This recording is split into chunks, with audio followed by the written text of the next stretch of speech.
think that women today have very limited rights?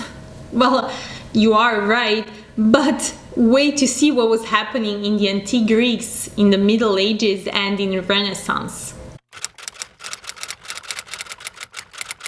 This is the story about 3 women that dressed up as men. Was dressing up as men safe and easy? Of course it wasn't, but they did it anyway because guess what? At some point you need to live your life. The very first woman that we know of that dressed up as men was Agnotis. It was the very first gynecologist woman. We're in the antique Greece where women had no rights and they could not study. Agnotis' decision to study was completely supported by her dad. Bravo, bravo for all of those fathers that support their daughters. As if that was something unusual and rare. Agnotis, supported by her father, goes to Alexandria and studies with a doctor that at that time was considered the best doctor in Greece. After completing her studies, she goes back to Athens and opens her own practice. Agnotis was an amazing doctor and she started to have a lot of success because a lot of women went to see her. Other doctors were wondering why they're losing all of their patients, so they gathered and they decided to say that this young doctor was sexually abusing of women. As if all of these women were going to see this young doctor because women in general like to be sexually abused. Agnotis went to the court, she revealed that she was a woman and was sentenced to death. Oh yes, women had no rights and it was against the law to study at the university. So Agnotis broke the law. Don't despair, because what happens next shows us how much strength and power women actually have. A group of women gathered at the main square in Athens and they said that they were going to commit suicide if the court does not release Agnotis. The court did not have any choice. They released her. She could continue being a doctor, and only 1 year later they changed the law and women could finally study medicine. Fast forward to the Middle Ages.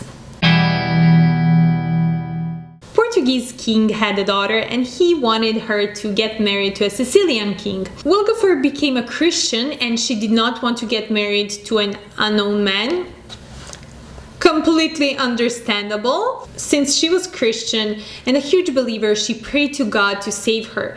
And what did God do? He gave her the beard.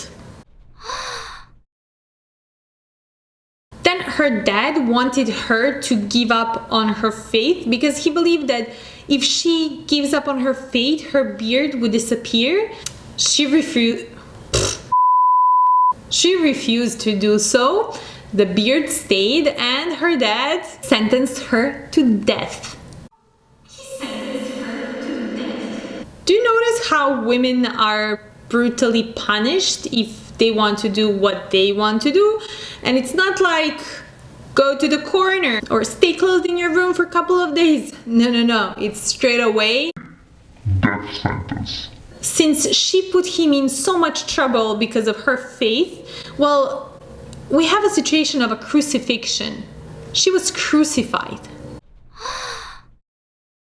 In the 16th century, Wilgefortz started being praised as a saint by women that were unhappily married and that had bad husbands.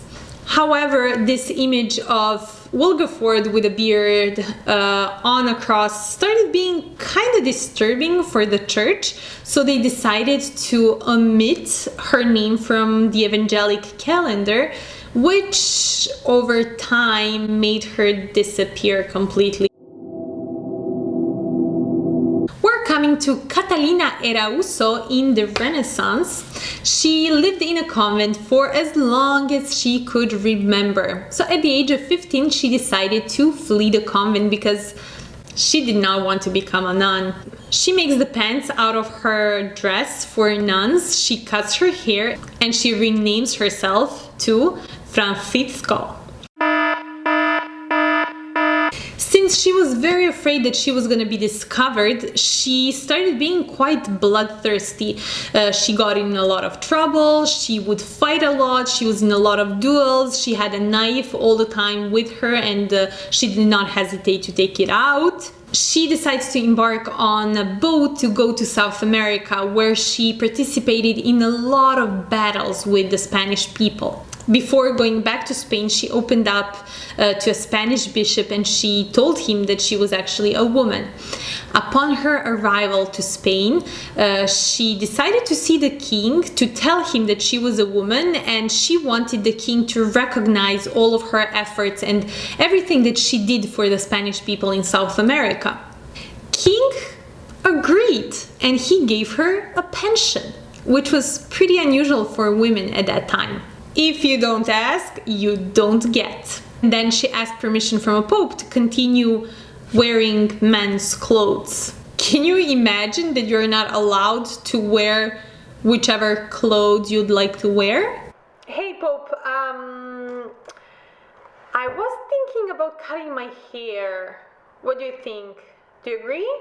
Is that okay with you? Yeah? Okay, thank you. Bye. Makai Beats.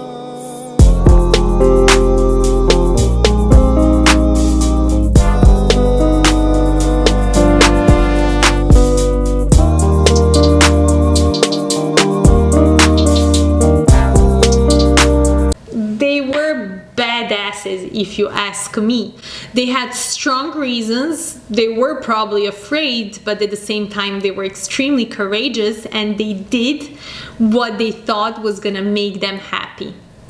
If you know of any other woman that dressed up as men, because I am sure there were many throughout the history, please leave it down below in the comment section. If you like this video, don't forget to subscribe, like it, and share it.